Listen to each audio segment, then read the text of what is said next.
Don't get satisfied. Let's go! The AT&T Stadium crowd is making a lot of noise. I hope for the same thing. It is as spectacular this place. Come on, take the ball away, dude. America's team! America's team! That's who we are! The 3-8 Cowboys sit in last place in the division after a 41-16 Thanksgiving loss to the Washington football team. Welcome into Cowboys Flashback. I'm Dani Sureck. It was an emotional week for the Cowboys after the passing of strength and conditioning coordinator Marcus Paul, who passed away last week at the age of 54. Paul was loved and respected by everyone he worked with throughout his career. The Cowboys held a moment of silence prior to kickoff and wore MP decals on their hats and helmets to honor Paul. The Cowboys did not look like the same team that had beat Minnesota just days prior to hosting Washington. The bad outweighed the good in all three phases. The Cowboys coaching staff made a few questionable calls. We know they're not afraid to take risks. This year we've seen fake punts, an onside watermelon kick, and being aggressive on fourth down instead of kicking a field goal. This week against Washington, the Cowboys were at 4th and inches and ran a passing play which was incomplete. On their own 24-yard line, they ran a fake punt, which was unsuccessful and immediately led to points on the board for Washington. Head coach Mike McCarthy stood by those two decisions after Thursday's disappointing loss. Well, I mean, it's definitely a big play opportunity is the way you view it. There's certain things you look for tendency-wise on when and where, but it's obviously we didn't execute it and as those things go, I mean, obviously it's ultimately my responsibility when particularly a play like that doesn't work. But we're trying to generate a big play at that point in the game. Prior, the information that you look for going into it, it was a solid call.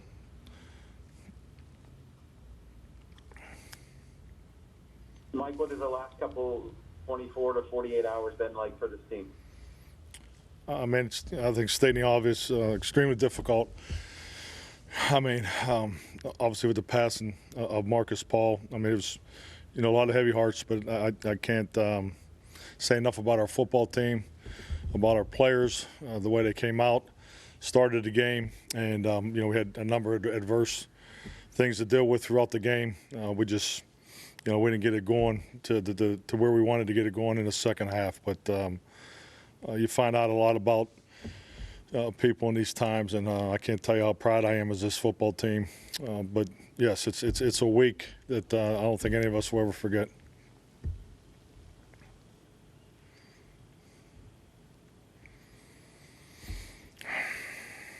Mike, can you also talk? There was that point in the late in the first half where you had the 4th and 1.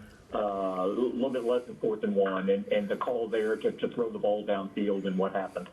It was a clean matchup. Obviously, had one-on-one on the perimeter, and obviously the result wasn't what we were looking for. I think everybody's seen what happened on the play, but it's those are plays that you look to create opportunities, and it was a good play call, and we had one-on-one on the outside, and we just didn't convert.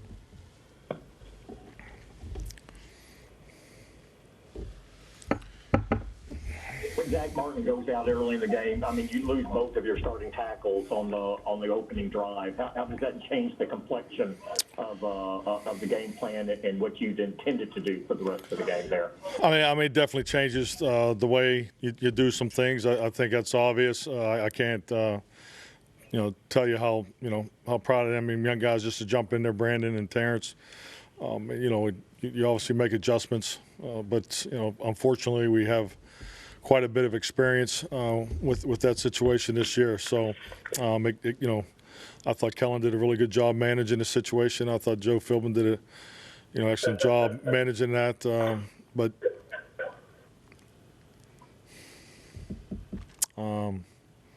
so, yeah, it's unfortunate that we had the injuries. Why did Adam Bredman initially enter the game as right tackle following Zach's exit as opposed to Terrence Steele there? Excuse me? When Zach exited the game, I believe Adam Redmond was the right tackle who stepped in there, and then so the next drive, Terrence Steele came in. Why was Redmond the one who got the initial call there? It was a I'm not sure. I mean, that's the way we rotated them. Right off the bat, Cowboys bit by the injury bug yet again. On the first drive of the game, left tackle Cam Irving injured his right knee, and then right tackle Zach Martin injured his left calf. Both out for multiple weeks. On the other side of the break, we talk about how these two injuries affected the Cowboys' offensive performance. Next. Dallas Cowboys Flashback, presented by Reliant, is brought to you by AT&T. Rico's products. Make every game a home game with Rico's. And by Reliant, an NRG company.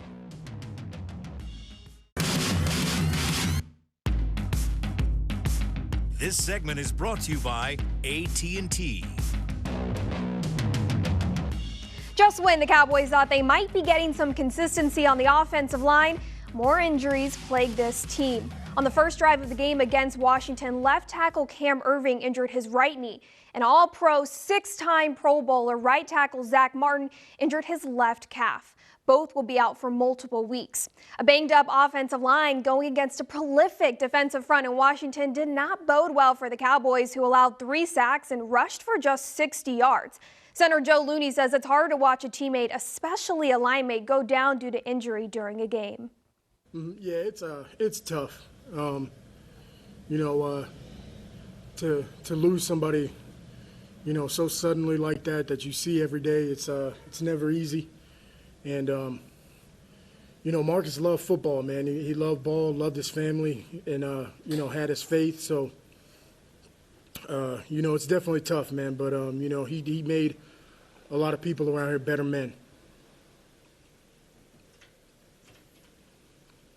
How emotional were you guys? I think you guys were playing on the field, after warm-up. How emotional was that for a lot of you guys? I think you were leading the team in prayer, I believe.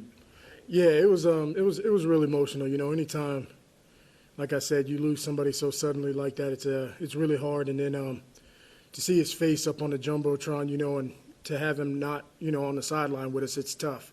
But I think what we did, we tried to just go out there and give it our all for him. And I'm really proud of our guys, man, the way the way they fought and honored him. What were your thoughts when Cam first goes down on the first drive and then Zach goes down on the very same drive? It's tough. I mean, you never want to see one of your friends go down, let alone a good player like Cam and Zach. But, this league is tough, man, and we that's why it takes everybody on the team. That's why it's a team game. Everybody has to, come in and contribute. And, I'm really proud of the guys for coming in and stepping up, man, being in the situation we're in, coming in and really, just putting their heart into the game. Losing Zach, what does that do to your guys' unit? I mean, I know it's the next minute mentality. I know it's tough anytime any player goes down, but Zach, what he means to that group, how would you put in words losing him the way you guys did in the first drive? Yeah, it just, you never want to see it. Zach's a great leader, and, you always want to have your leaders and great players out there on the field. So it's tough, man. You never want to see that happen to a guy. And, like I said, man, I'm proud of the way, Terrence came in and stepped in and played.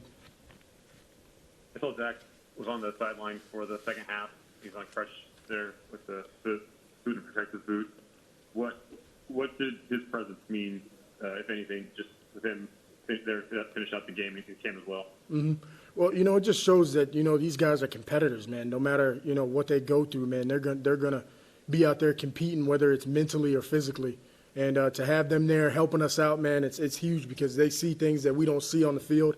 And it just shows how competitive they are and how much they love the game. Cowboys will once again have to readjust their offensive line moving forward. Running back Ezekiel Elliott says as professionals, they need to have the next man up mentality and find a way to be successful with whoever they have out on the field. More from Zeke coming up right after this. This segment was brought to you by AT&T.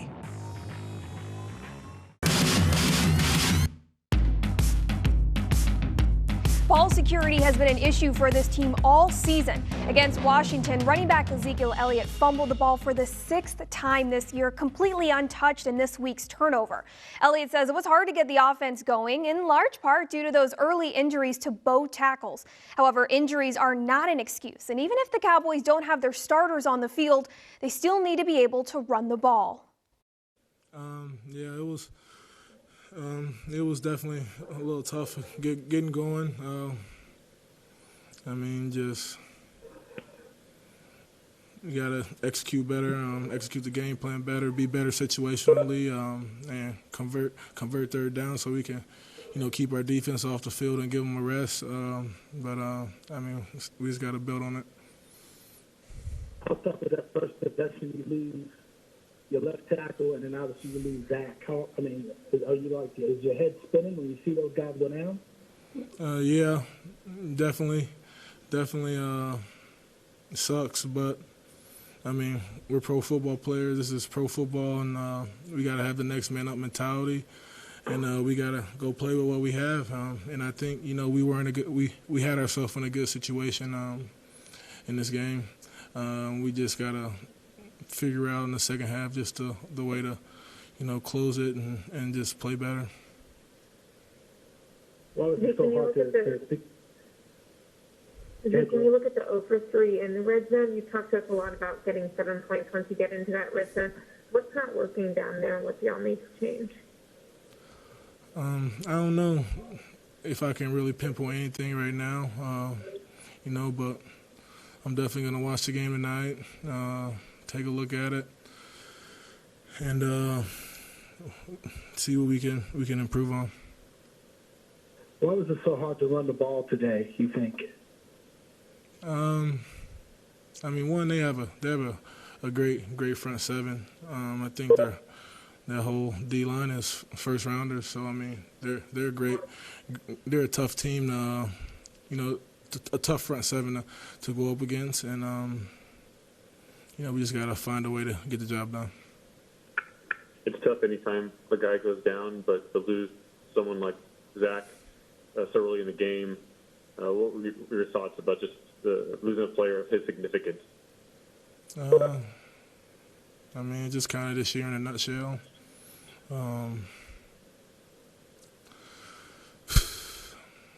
Just glad it wasn't anything too bad.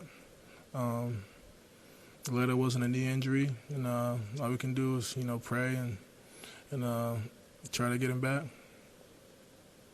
The Cowboys have turned the ball over 23 times this year, which is the second worst in the league. At the very least, they're consistent. The Cowboys have turned the ball over every game with the exception of their season opener. We hear from the starting QB on why the Cowboys offense struggled to get anything going against Washington right after this.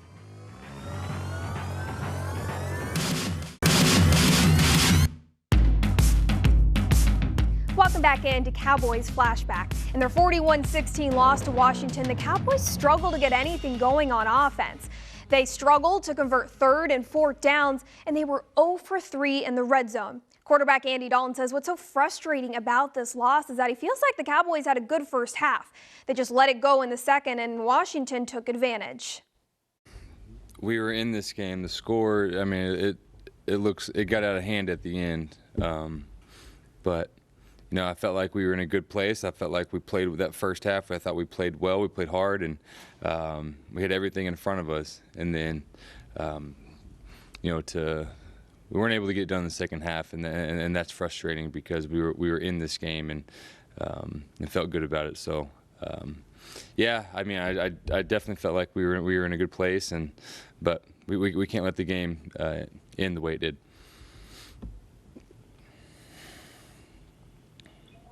Andy, can you talk to us about that fourth down attempt with your pass to CD?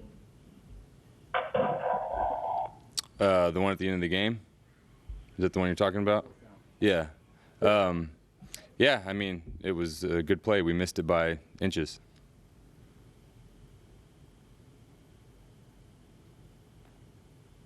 Andy, can you also talk about the end of the first half, that fourth and short, and what the call was, the pass to Lamb, and what happened there? Yeah, we went for it. It was one-on-one. and their guy made the play. It was close, contested catch, and we weren't able to make it.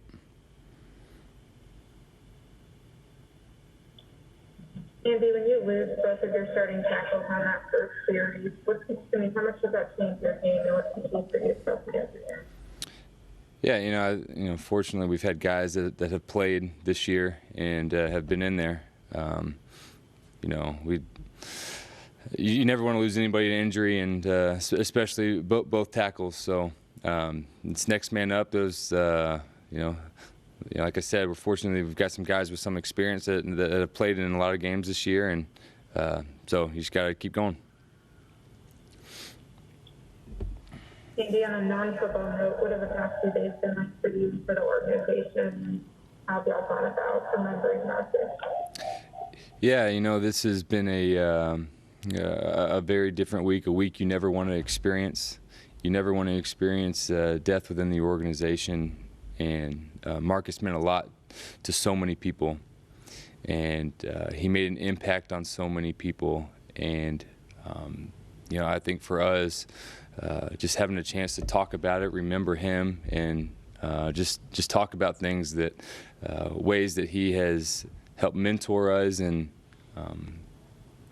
just the way he was as a man, the way he lived his life. I think that's what made him so special as a person. And so you feel for the team, you feel for his family, you feel for everybody involved, and our prayers are out for everybody, and especially his family during this time.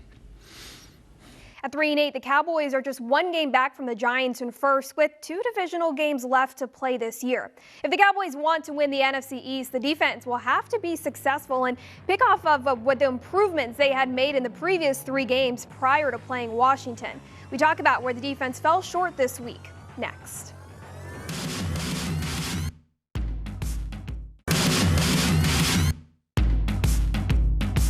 Dallas Cowboys Flashback, presented by Reliant, was brought to you by AT&T. Academy, the official sporting goods retailer of the Dallas Cowboys. Reliant, an NRG company. And by NFL Game Pass. You'll never miss a game again. Enjoy full access to coaches' film and game replays from Week 1 to the Super Bowl.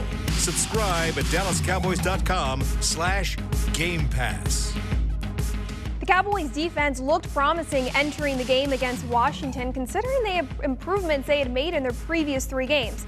However, on Thanksgiving, they took a few steps back and struggled yet again to stop the run. Washington's rookie running back Antonio Gibson scored 3 touchdowns, the first rookie to do so on Thanksgiving since Randy Moss in 1998. They did have a glimmer of hope when linebacker Jalen Smith picked off quarterback Alex Smith. However, that interception left Smith feeling disappointed. Got the ball, headed to the sideline, down the sideline. There's a defender to the left of me, so I'm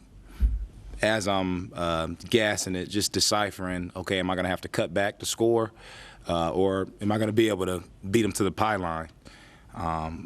Once I gathered that I was going to be able to beat him to the pylon, I began digging, and then number 17 came up behind me. I didn't know he was behind me, and he got me.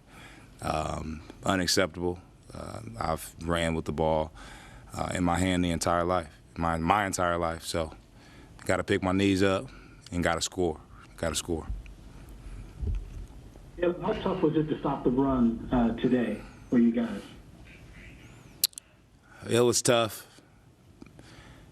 but it was our fault.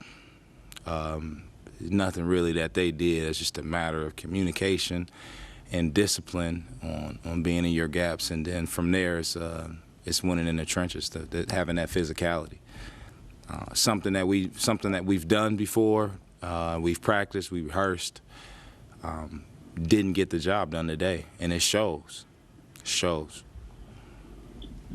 Jalen, there were a couple times when the offense didn't convert on 4th down, setting y'all up for short fields to defend as a defense.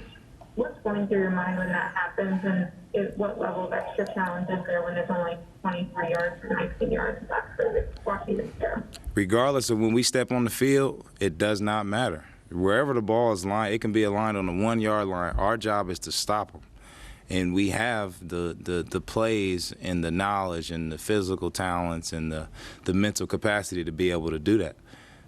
We didn't accomplish that enough today, and it shows. It's a big reason on why we were defeated. Didn't stop the run. The Cowboys play the Baltimore Ravens next. That game has been pushed back to Monday, December 7th at 4 p.m. Central Time. The Ravens are dealing with a COVID-19 outbreak, which has affected their schedule and their game against the Pittsburgh Steelers, thus moving their game against the Cowboys back. Dallas will get some much needed and deserved rest physically and emotionally from the week they've had. Thanks for watching Cowboys Flashback. I'll see you next time.